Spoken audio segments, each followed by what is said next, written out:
මේ වගේ කෙනෙක්ව රඳවා තබා ගන්නවද නැද්ද කියන එක ගැන තීරණය මහේස්ත්‍රාත්වරයෙකුට ආවහම ඔහු හැසිරෙන විදිය ගැන අපිට කියන්න දෙයක් නැහැ.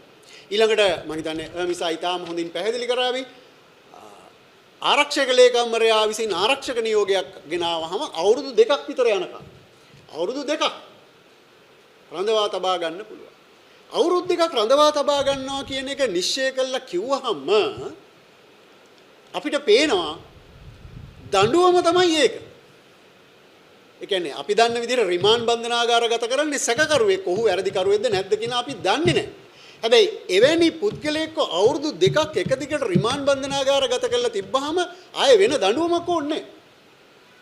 ඒකම තමයි දඬුවම. දැන් අපි හොඳටම දන්නවා PTA එක යටතේ අත්අඩංගුවට ගත්ත සැකකරුවන් අවුරුදු 15 16 නඩු පවරන්නේ නැතුව එහෙම නැත්නම් නඩු පවරලා අවසන් වෙන්නේ නැතුව තාමත් ඉන්නේ රිමාන්ඩ් බන්ධනාගාරේ රිමාන්ඩ් සිරකරුවන් හැටියට. ආය අලුතින් දෙන්න දඬුවමක් නේ. මෙච්චර කාලයක් ඉඳලා තින්නේ සැකකරුවෙක් හැටියට හිරේ. ඉතින් ඒකම තමයි නැවත මේ ඉස්සරහට ගෙනියන්නේ. ඒතර පළවෙනි වැදගත් කාරණේ මම මතු කරේ මේකෙන් විධායකයට විශාල බලයක් දීලා තිනවා තමන්ගේ අතට.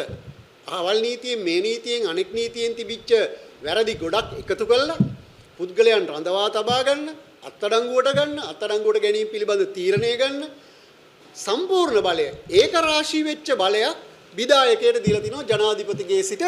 දැන් ඉස්සර තිබුණේ PTA එක යටතේ පොලිස් නිලධාරීන්ට විතරයි මේ බලය තිබ්බේ. දැන් මේ පනත් කිටුම්පත යටතේ වෙරළාරක්ෂක නිලධාරීන්ට පවා ඒ බලය පල්ලෙහාට දීලා තියෙනවා.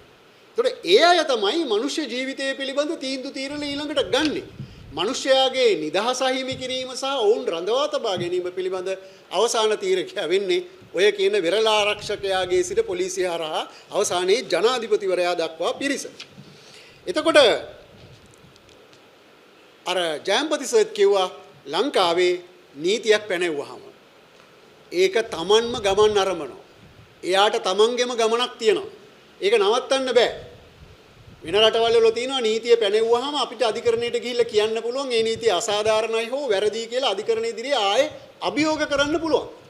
ලංකාවේ නීතියේ පාර්ලිමේන්තුව නීතියක් පැනෙවුවයින් පස්සේ කිසිම අධිකරණයක ඒක අභියෝග කරන්න බෑ. කරන්න පුළුවන් එකම අවස්ථාව පනත් කෙටුම්පතක් අවස්ථාව විතරයි.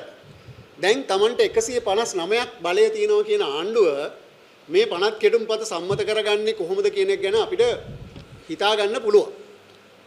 ආණ්ඩුවට කවුරු හරි ආණ්ඩුවේ ඉන්න മന്ത്രിවරුන්ට Tamanගේ නායකයෝ හරි කවුරු හරි කියන්න විතරයි තියෙන්නේ අත උස්සන්නේ. ඊට වඩා කිසිම අදහසක් වුන්ට නැහැ. ඒතර එහෙම පනත් කෙටුම්පත සම්මත වුණොත් එහෙම සාමාන්‍ය බහුතරයකින් සම්මත වුණොත් එහෙම ඒක Tamanටම ඕන ගමනක් ආරම්භ කරනවා.